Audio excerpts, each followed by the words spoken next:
So yun guys, pagas muna tayo. Mat init ngayon. Okay na rin. Biglang umulan. Pupunta pa lang ako eh.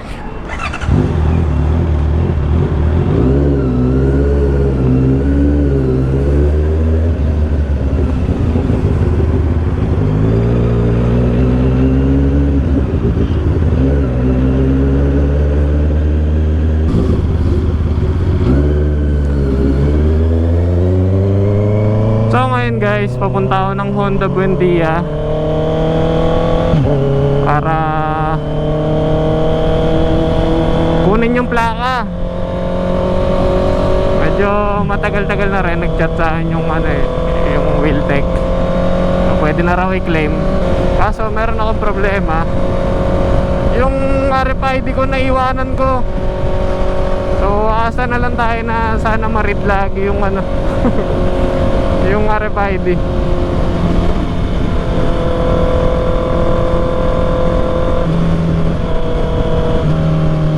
Sana para walang problema.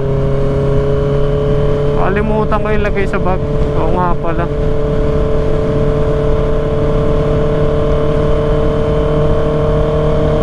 Naalala ko lang dito na nagpapagas ako eh.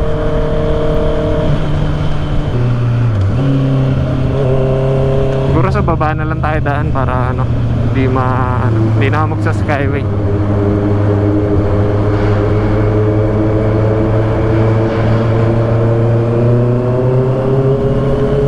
Para may bubong.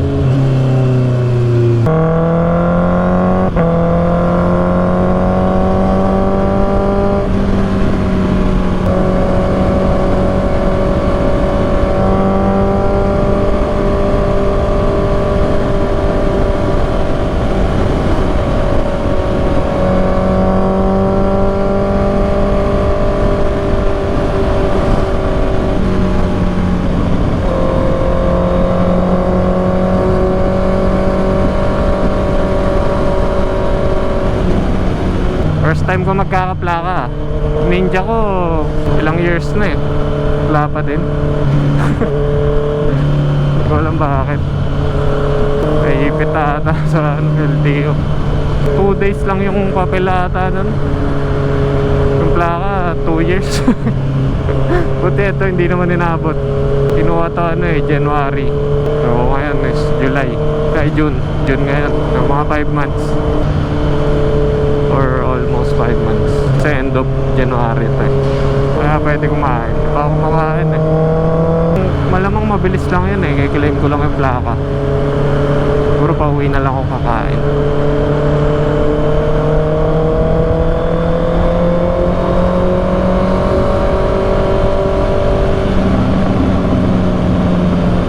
Hybrid pala to. Ay, fully electric ata.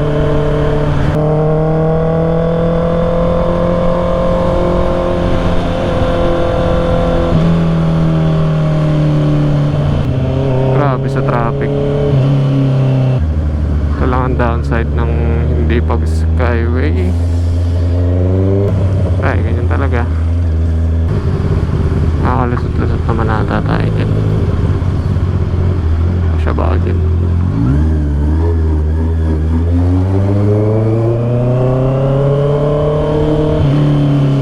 Kasya.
guys. Magkiklaim po ng plate.